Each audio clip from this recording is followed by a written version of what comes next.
생각을 드립니다. 점차 세월이 흐를수록 주변에 갑작스런 부고를 들을 일들도 많아지기 시작을 했습니다. 5월 말 현재 성실교회에서 치른 장례만 해도 30건이 넘습니다. 그럴 때마다 죽음은 정말 갑자기 온다라는 말을 무척 실감하게 됩니다.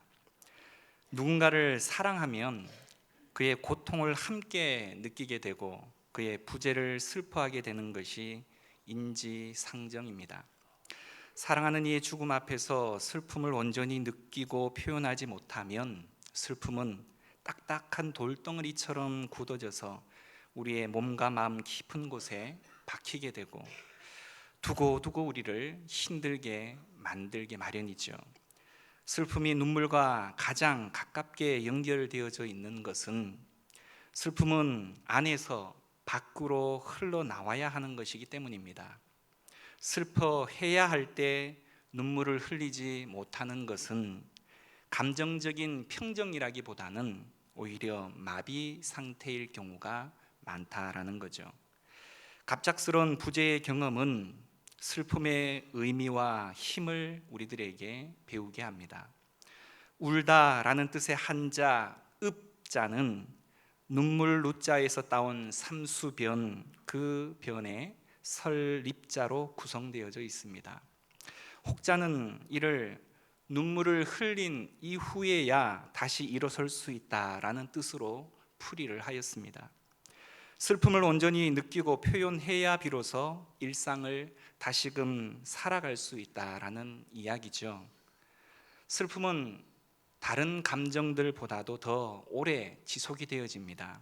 그러니 죽음 앞에서 슬픔에 너무 오래 사로잡혀 사는 것도 문제이지만 슬픔으로부터 너무 빨리 빠져나오려 하는 것도 문제일 수 있다는 것입니다.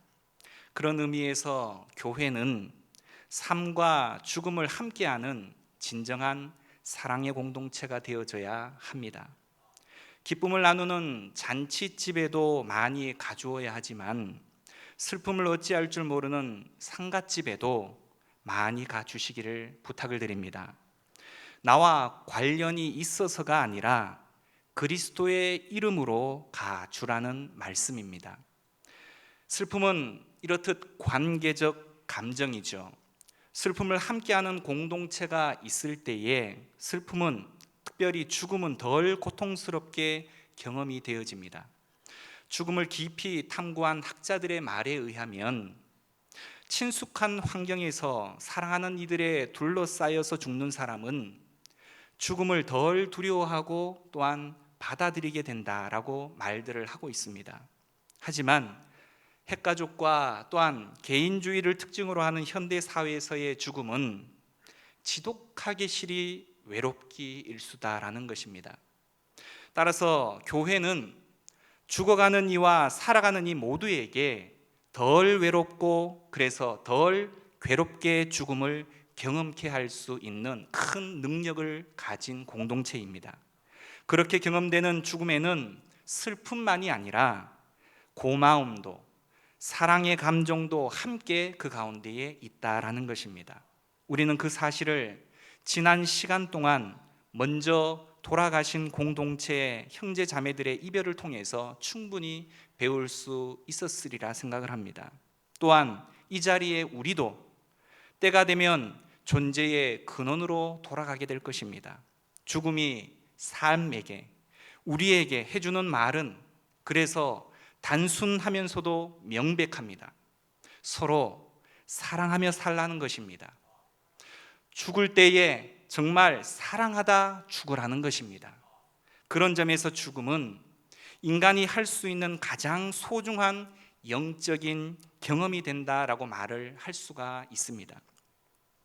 500여 년 전에 나이 듦과 죽음에 대해서 일생을 바쳐서 고민했던 프랑스의 대표 사상가 몽테뉴라는 사람은 전쟁과 전염병이 계속되던 시대에 언제 죽을지 모르는 그런 불안과 싸우면서 병에 걸려 절친한 친구와 아버지를 먼저 떠나보내고 결혼 5년 만에 겨우 얻은 첫 딸은 태어난 지 2달 만에 죽고 이후에 딸 6을 낳았지만 하나를 제외하고 모두 일찍 죽음을 맛보고만 사랑하는 주변 사람들을 너무도 많이 잃었던 그가 10여여 년 동안 기록한 그의 수상록에서 죽음과 삶에 대해서 이렇게 말을 하고 있습니다. 죽음은 얼마나 기습적으로 다가오는가. 우리는 미리 죽음에 대비하고 있어야 할 것이고 매일매일을 마지막 날로 생각해야만 한다라고 말을 하고 있습니다. 이처럼 종말이라고 말하는 것은 인간과 또한 역사와 우주에 대한 하나님의 완성을 말하는 기독교 신학 중에 가장 중요한 결론에 해당하는 것입니다. 오늘 저는 개인적인 실존의 완성으로서 인간의 죽음의 문제를 여러분들과 함께 잠시 다뤄보기를 원합니다. 죽음은 인간의 보편적 현상이기 이전에 모든 나라의 불특정 다수 사람들에게 영향을 미칩니다. 현대는 특별히 과학기술이 발달한 만큼 과거에는 생각지도 못했던 원전 방사능 유출 위험, 유전자 조작의 식품들의 증가, 지구의 온난화, 교통 발달로 인한 더 큰 위험들, 그리고 에이즈, 사스, 조류 독감, 이루 말할 수 없는 이런 내용들이 전 세계적으로 신속하게 확산되어지고 있는 실정입니다. 인구가 과도하게 밀집된 지역에서는 지진이든 해일이든 테러 같은 재난이나 사고에 대해서도 과거와는 다른 엄청난 참사가 발생하기 마련입니다. 우리의 삶 가운데는 죽음의 현실이 이처럼 가깝고도 너무나 가득하다라는 사실이죠. 그럼에도 불구하고 텔레비전이나 인터넷을 통해서 전달되어지는 죽음은 사실 여러분 어떻습니까? 실제가 아닌 것처럼 그렇게 다가오고 있다라는 것입니다. 우리는 그래서 사실상 이러한 죽음의 소식들을 매일같이 들음에도 불구하고 죽음에 대한 무감각한 시대에 살고 있는 것입니다. 이는 죽음을 바로 가족 내의 사건으로 경험하는 사람들이 점차 줄어들고 있기 때문일 것이라 저는 생각을 합니다. 대가족이 함께 살던 때에는 할아버지, 할머니가 세상을 떠나는 것을 쉽게 경험을 했습니다. 하지만 지금 시대는 친척들의 죽음마저도 자주 경험하지 못하고 임종의 장소도 거의가 병원이다라는 것입니다. 가족들 주위에 둘러싸여 유언을 남기고 또한 세상을 마감하는 경우는 매우 희귀한 일이 되고 말았다라는 것이죠. 그렇게 살다가 갑자기 마주치게 되는 죽음의 선고 소식은 우리를 당혹하게 만든다라는 것입니다. 따라서 우리의 질문은 내일 또는 내년에 오늘 제목과 같이 우리가 무엇을 할 것이냐의 문제가 아닙니다. 우리에게 내일이 과연 있을지도 알지 못하기 때문이다라는 것이죠. 그래서 야고보 기자는 다음과 같이 말했습니다. 들으라, 너희 중에 말하기를 오늘이나 내일이나 우리가 어떤 도시에 가서 거기서 1년을 머물며 장사하여 이익을 보리라 하는 자들아, 내일 일을 너희가 알지 못하는도다. 너희 생명이 무엇이냐? 너희는 잠깐 보이다가 없어지는 안개니라 라고 말씀하고 있습니다. 어떤 의미에서 갑자기 죽는 사람은 아무도 없습니다. 모든 죽음은 예고된 죽음입니다. 죽음은 이미 거기에 있었습니다. 우리가 보지 않았기 때문이고 보지 못했기 때문일 뿐인 것이죠. 많은 사람들에게 죽음과 임종에 관한 권위자로 인정받았던 정신의학자의 내용들을 한 가지 소개해 볼까 합니다. 그 사람은 500여 명 이상의 말기 환자들을 면담하는 과정에서 그들이 죽음을 맞이하기까지의 심리적인 과정에 대한 단계들을 확인할 수 있었다라고 말합니다. 그 첫 번째가 바로 죽음에 대한 부정입니다. 이는 생을 마감할 정도로 질병이 심각하다라는 것을 알았을 때 나오게 되는 최초의 반응입니다. 의사로부터 말기암 진단을 받았을 때 대개는 믿지 않으려 한다라는 것입니다. 두 번째 단계가 바로 분노입니다. 이 단계에서는 환자는 자주 짜증을 내고 또한 까다로워지고 적대적이 되어진다라는 것입니다. 하나님은 왜 내게만 일이 이렇게 생기게 하는 것일까? 그리고 왜 하필이면 지금이란 말이냐? 라는 식으로 하나님을 원망하게 되고 또한 저주하기도 하고 절규한다라는 것입니다. 지금까지 진단을 제대로 하지 못한 의사들, 자신을 제대로 대해주지 않은 가족들을 향해서 분노하는 단계가 바로 이 단계입니다. 하지만 이런 분노는 대개 죽음 자체를 향한 분노다라는 것이죠. 그 다음 단계가 바로 타협의 단계입니다. 분노를 경험한 말기 환자는 이제 자신의 삶에 대해서 깊은 후회를 하기 시작을 합니다. 이럴 줄 알았다면 다르게 살았을 것을. 이 단계의 환자는 죽음을 지연시킬 수 있는 방법들에 대해서 진지하게 묻기 시작을 한다는 것입니다. 의사나 또는 신에게 한 번만 살려주면 이제부터 무엇인가 열심히 하겠다라고 애원을 하기 시작한다는 것입니다. 생애에 대한 집착의 단계다라는 것이죠. 그 다음이 바로 절망입니다. 절망은 사실상 수용 과정이 시작되었다라는 신호이기도 합니다. 이때는 미래에 대한 모든 희망을 상실하고 모든 회복의 가능성을 체념한 상태로 스스로가 숟가락을 놓게 되는 단계가 되는 것입니다. 마지막 단계가 바로 죽음에 대한 수용입니다. 자신이 죽으리라라는 것을 순순히 받아들인다라는 것이죠. 이 상태에서 환자는 가까운 가족들, 보통은 아내나 남편이고 자식들이겠지만 함께 있고 싶어하는 마음이 극대화되어집니다. 죽어가는 자녀들은 또한 부모와 함께 하고 싶은 마음들이 이때 비로소 생겨나기 시작을 합니다. 환자들은 이 시기에 온정적이고 돌봐주며 수용해주는 누군가가 함께 있기를 절박하게 기대하는 단계가 바로 이 단계입니다. 특별히 한 연구가에 의하면 독실한 그리스도인들은 죽음에 대한 불안이 평상시 다른 하나님을 알지 못하는 자들과는 다르다라고 말합니다. 그래서 혹자는 죽음의 6번째 단계로 기대와 희망을 이야기하기도 합니다. 이는 죽음을 인생의 파멸로 보는 것이 아니라 죽음 너머에 존재하는 부활과 또한 하나님 나라에 대한 소망을 바라보는 신앙과 관련이 있는 것입니다. 그렇다면 성경은 도대체 죽음에 대해서 어떻게 말하고 있을까요? 히브리인들은 죽음보다는 사실상 인간의 삶에 대해서 더 커다란 가치를 두었었습니다. 그들은 많은 자손을 두고 또한 풍요롭게 오래 사는 삶을 하나님께서 그의 백성들에게 주시는 가장 좋은 선물들 중에 하나로 보았습니다. 반면에 죽음은 인간의 죄로 말미암아 세상에 들어온 죄의 결과입니다. 하지만 죽음은 최종적인 것이 아니다라는 것이죠. 왜냐하면 하나님은 죽음의 권세보다 더 크시기 때문입니다. 성경은 죽음의 권세에도 불구하고 우리 주님께서 사망을 패하시고 복음으로써 생명과 썩지 아니할 것을 드러내셨기 때문이다. 우리가 그를 보내신 자를 믿고 그의 말씀을 지킨다면 우리는 이미 죽음으로부터 생명으로 옮겨간 것이고 또한 죽음을 보지 않게 될 것이다 라고 말하고 있습니다.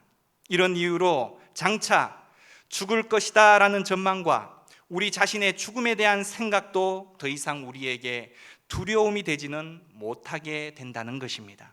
복음은 그리스도께서 이미 죽음을 이기셨다라는 것을 증거하고 있는데 그것은 장차 우리도 죽음을 이기는 것으로서 완성이 될 것입니다. 그러므로 성경은 죽음이 신자들을 하나님의 사랑으로부터 갈라놓지 못할 것이다 라고 선언을 하고 있습니다. 뿐만 아니라 개인의 삶이 궁극적으로 부활을 통해서 완성에 도달하게 될 것을 선언하고 있습니다. 바울은 이 영광스러운 사건이 우리의 죽을 몸을 죽지 않을 것으로, 썩어질 것을 썩지 않을 것으로 변화시킬 것이고 또한 욕된 것과 악한 것으로 뿌려진 것이 영광스러운 것과 강한 것으로 일으켜 세워질 것이다 라고 말하고 있습니다. 우리는 성경 가운데에 사후세계에 대해서 가장 많이 언급한 책, 바로 요한계시록이죠. 실상은 이 요한계시록이 가장 현실적인 책이라는 것을 우리는 알아야 합니다. 요한계시록은 1세기 말 로마의 핍박으로 고난당하고 또한 생명의 위협을 받는 성도들에게 이 땅을 떠나서 하나님 나라의 도피로의 이야기가 아니라 오히려 끝까지 용기를 잃지 말고 그리스도를 믿고 섬기면서 미래의 희망에 굳게 서 있도록 격려하기 위해서 사도 요한에 의해 기록된 책이라는 사실을 기억해야 한다는 사실이죠. 이런 점에서 종말론에 대한 건강한 관심은 언제나 현재에 대한 영향력 있는 실천으로 이어지게 되는 것입니다. 그런 점에서 살아있을 때, 특별히 죽음과 거리가 멀다고 여겨지는 저와 여러분과 같이 마음이 건강하고 젊은 시절에 죽음을 묵상한다라는 것은 바로 오늘의 우리의 삶에 큰 유익이 되는 것입니다. 오늘 말씀 전도서 12장 1절은 너는 청년의 때에 너의 창조주를 기억하라. 곧 곤고한 날이 이르기 전에 나는 아무 낙이 없다고 할 해들이 가깝기 전에 라고 말하고 있습니다. 전도서 전체가 그리스도인들이 위의 것을 중심으로 살고 땅의 것을 중심으로 살지 말라. 그렇지 아니하면 크게 후회하게 되어질 것이다. 헛된 삶이 되어질 것이다 라는 것으로 기록된 책입니다. 어떻게든 나이를 한 살이라도 더 먹기 전에 바로 너의 창조주 하나님을 기억하라 라는 말입니다. 나이를 조금 드시면 어떻게 됩니까? 내가 이제 무엇을 할 수 있겠나 말씀하시는 분들이 더러 계신 줄 압니다. 오늘부터 여러분들 오늘 말씀에 의지하여서 이렇게 이야기들을 하시기를 부탁을 드립니다. 나도 아직 짱짱하다. 여러분 서로 한번 옆 사람에게 이야기하시죠. 나도 아직 짱짱하다. 하나님이 은혜 주시면 큰일도 해낸다. 얼마든지 할 수 있다. 아멘. 그렇습니다. 여러분들은 청년의 때입니다. 아멘. 우리 겉사람은 아무래도 나이를 먹게 되면 늙는 게 사실이지만 그러나 속사람은 날로 새로워지는 삶을 사시기를 부탁을 드립니다. 그런데 많은 사람들이 겉사람이 늙어지니 속도 늙어가는 것 같습니다. 그러면 안 된다는 것이죠. 바울 사도는 몸은 그렇게 후패를 했지만 속은 날로 새로워져서 오히려 주님과 더 가까워지고 기도도 더 깊어지고 또한 여러 사람을 더 축복하는 사람이 되었습니다. 우리도 젊을 때는 어떻습니까? 자기밖에 모르는 사람이 되는 것이죠. 하지만 점점 나이가 들고 은혜를 깨닫게 되어지면 나는 그저 축복을 하는 복의 근원이 되어져야 하는구나 라는 것을 깨닫게 되어진다라는 것입니다. 그러면 깨닫는 것만으로 그치는 것이 아니라 그것을 실천하며 살아가시는 아름다운 노후가 되시기를 간절히 축원드립니다. 생명에 대해서 가장 자만하기 쉬울 때가 언제입니까? 나이만 젊다는 의미라기보다는 잘 나갈 때, 한창일 때, 또는 나의 삶에는 아무 문제가 없다라고 말할 때에 그때 바로 너의 창조주를 기억하라 라는 것입니다. 잘 나갈 때, 한창일 때는 하나님을 잊기가 쉽다라는 것입니다. 이런 의미에서 죽음의 때가 내게도 반드시 온다라는 사실을 기억한다라는 것은 지금의 삶의 방향과 내용을 질서정연하게 만들고 또한 우리의 삶을 거룩하게 유지하는 데 유익이 된다는 것입니다. 이것이 바로 가장 지혜로운 삶을 사는 비결이다라는 것이죠. 죽음이 결코 먼 미래의 일이 아니라고 말하는 바로 저의 말과는 다르게 바로 이 시대에는 죽음을 생각하지 아니하는 그런 시대다라고 말할 수 있습니다. 하지만 죽음은 어떻습니까? 회피하거나 배제할 대상이 전혀 아니다라는 사실입니다. 우리는 인간의 죽음을 통해서만 배울 수 있는 신앙의 깊은 의미를 결코 간과해서는 안 된다라는 것입니다. 하나님 안에서는 모든 죽음이 비극적인 것만은 아닙니다. 그 가운데에는 분명 하나님의 은혜가 포함이 되어져 있다라는 사실입니다. 어느 기독교 사상가는 죽음을 통해서 맛볼 수 있는 여러 가지 축복들에 대해서 말하면서 죽음, 가장 큰 선물이라는 말까지 쓰기도 하였습니다. 그렇다면 그가 말하는 또 하나님 안에서 죽음이 우리에게 가져다 주는 선물들은 어떤 것이 있을까요? 몇 가지를 살펴보려 하는데, 먼저는 죽음은 바로 시간의 소중함을 일깨워주는 유익이 있습니다. 우리의 삶이 끝날이라는 생각이 반드시 우리를 허무주의로 인도하는 것만은 아니다라는 것입니다. 오히려 죽음에 대한 깨달음은 우리로 하여금 주어진 순간순간을 사랑할 것을, 소중히 여길 것을 명하고 있습니다. 지금 우리가 맞이하고 있는 이 순간들은 결코 다시 오지 않는다는 것입니다. 그런 의미에서 한 번 더 우리 양옆에 함께 하시는 분들을 축복하시기를 원합니다. 사랑하고 축복합니다.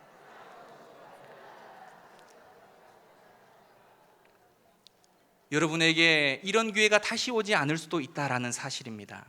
둘째는 죽음은 우리로 하여금 소중한 일을 내일로 미루지 말고 먼저 행할 것을 명하고 있습니다. 모든 것이 살아있는 동안 잠시 주어진 것에 불과하지만 시간도 예외가 아니다라는 것입니다. 나는 단 1분 1초도 내가 만들어내지 못하는 것입니다. 또한 그 시간을 늘리지도 못하는 것입니다. 단지 어떻습니까? 죽음을 앞두고 있는 사람은 자신이 더 높은 자리에 오르지 못한 것, 더 많은 일을 하지 못한 것에 대해서 후회하고 있지 않다는 사실을 주목할 필요가 있다는 것입니다. 오히려 하루하루 바쁘게 살아가느라 정작 하고 싶었던 일, 그리고 참으로 의미 있는 일을 하지 못한 것에 대해서 후회하는 일들이 많다는 것입니다. 특별히 그레고리 스톡이라고 말하는 이 사람이 쓴 책, 질문의 책에는 다음과 같은 질문이 기록이 되어져 있습니다. 만일 당신에게 5분의 시간이 남아 있다면 당신은 무엇을 하겠습니까? 저도 여러분들에게 한번 질문을 드립니다. 여러분들에게 5분여 시간밖에는 남지 않았다면 무엇을 하시겠습니까? 책에서는 이 질문 밑에 몇 줄의 여백을 두고 난 이후에 또 하나의 질문을 던지고 있습니다. 그 질문인 즉슨, 그런데 왜 그 일을 지금 하지 않습니까? 가장 소중하고 의미 있다라고 말하는 그 내용들을 왜 지금 하지 않느냐는 것입니다. 소중한 일을 내일로 미루지 말라는 것이죠. 세 번째는 죽음은 인간을 겸손하게 만듭니다. 모든 인간은 언젠가는 죽을 수밖에 없고 예외는 아무도 없다는 것입니다. 죽음 앞에는 어떤 차별도 존재할 수가 없다는 것입니다. 세상에서 하늘과 땅만큼이나 달랐던 빈부의 차이도, 학력과 외모의 차이도 죽음 앞에서는 결코 유세를 부리지 못한다라는 것입니다. 말씀을 정리합니다. 사랑하는 여러분, 침묵 속에서의 기도와 노동을 삶의 지침으로 삼아온 중세 시토 수도의 수사들은 서로에 대한 인사말로 메멘토 모리라는 말을 사용을 했습니다. 이 말의 뜻인즉슨 죽음을 기억하라 라는 말을 사용했다는 것입니다. 죽음은 예측하지 못한 때에 오는 것입니다. 그러나 생각하는 것보다 조금 일찍 옵니다. 우리에게 종종 죽음이 부조리한 것처럼 보일 수가 있습니다. 그러나 참새 한 마리조차도 하나님의 허락이 없으면 떨어지지 않는다라고 성경은 말합니다. 하나님께서는 우리의 머리털까지도 다 세신 바 되셨습니다. 과학과 의학의 발달로도 이러한 하나님의 섭리와 권능을 결코 대신할 수가 없다는 것입니다. 우리는 이미 우리가 그리스도 안에서 죽음으로부터 생명으로 옮겨간 것을 믿는 사람들입니다. 성도들에게는 죽음조차 삶의 한 부분이라는 사실이죠. 오히려 죽음을 이렇듯 하나님의 선물로 생각함으로써 성도들은 자신의 삶을 더욱 값지게 살아낼 수 있는 것입니다. 만약 예수님께서 3일 만에 부활하신다라는 것을 알고 믿었다면 과연 제자들이 도망을 갔을까요? 베드로가 3번씩이나 부인을 했을까요? 우리가 죽고 나서 천국에 이른다는 것을 믿는다면 이 세상은 짧은 것이요 천국은 영원한 것이기 때문에 누구나 나나 다 신앙생활을 위주로 삶을 영위하게 될 것입니다. 그럼에도 불구하고 지금은 모든 것이 희미할 뿐입니다. 그러나 역사의 마지막 날, 주님께서 다시 오시는 그날, 우리는 영원한 부활의 영광 속에서 생명과 죽음의 모든 비밀을 분명하게 깨닫게 될 것입니다. 또한 우리는 현재 삶의 문제도 중요하다라는 사실을 기억해야 합니다. 하나님이 창조자를 모르고 살면 그렇게 신나게 사는 것 같고 또 될 대로 되라는 식으로 산 것이 자유로운 것처럼 보이지만 마지막 때가 되면 모두가 다 후회하는 삶을 또한 살아가게 되는 것입니다. 예수 제대로 안 믿고 제 멋대로 산 사람들이 임종시에 나는 참 멋있게 살았다라고 하는 사람 여러분 보셨습니까? 전부가 다 마지막 그때에는 내가 참 못할 짓을 많이 했구나, 미안하다, 내가 다시 산다면 그렇게 안 할 건데 어떻습니까? 후회해 본들 이미 너무 늦은 것입니다. 우리는 그런 후회를 하지 말아야 하죠. 지금 깨달을 때 돌이키시기를 부탁드립니다. 우리는 하나님이 가장 우리에게 원하는 가치 있는 삶을 살다가 가야 합니다. 우리가 하고 싶은 것을 하다가 가지 말고 하나님이 원하시는 사랑하며 섬기며 정말 우선적이고 필요한 것, 중요한 것들을 위해서 살다가 가야 합니다. 오늘 이 말씀을 통해서 아직 몸에 기력이 남아 있을 때 힘껏 하나님을 위해서 또 가장 가까이에 있는 가족을 위해서 이웃을 위해서 사랑하며 섬기며 봉사하며 사시기를 부탁을 드립니다. 제 멋대로 하지 마시고 항상 하나님 앞에서 하라라는 것입니다. 신령하다라고 해서 꼭 기도하고 예배 드리는 것만이 아니라 사회생활을 하면서도 가정생활 가운데서도 하나님이 내게 허락하신 가정이고 삶의 현장으로 알고 하나님의 뜻대로 잘 감당하기만 하면 그것이 바로 신령한 것입니다. 세상에서 대충 살다가 교회에만 열심인 척하면 우리는 결코 세상을 변화시킬 수가 없다는 것입니다. 우리 한 사람 한 사람이 바로 교회다라는 사실을 우리는 잊지 말아야 하는 것입니다. 우리가 있는 삶의 자리에서 최선을 다하고 우리에게 주신 이 몸을 바로 써서 하나님의 뜻대로 잘 감당하면 바로 그곳에 하나님의 교회가 세워지는 것입니다. 그렇게 될 때 세상은 하나씩 하나씩 변화하기 시작을 하고 복음도 온전하게 전해지게 되는 것입니다. 그러한 삶을 여러분 함께 살아가시기를 부탁을 드립니다. 기도하겠습니다. 사랑과 은혜가 풍성하신 하나님, 오늘 죽음에 대해서 많은 이야기를 했지만 여전히 죽음은 유한한 존재인 우리 앞에 알 수 없는 신비로 남아 있습니다.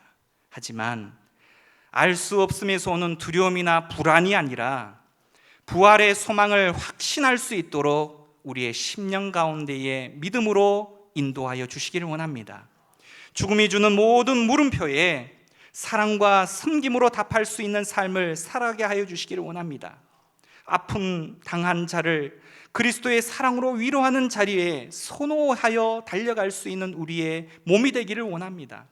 현실의 삶에 하루하루를 소중히 여겨 하나님 앞에서 사람 앞에서 부끄럽지 않은 삶을 살아갈 수 있도록 우리를 인도하여 주시기를 원합니다. 우리 생애의 마지막 날숨이 오직 사랑일 수 있도록 하여 주시기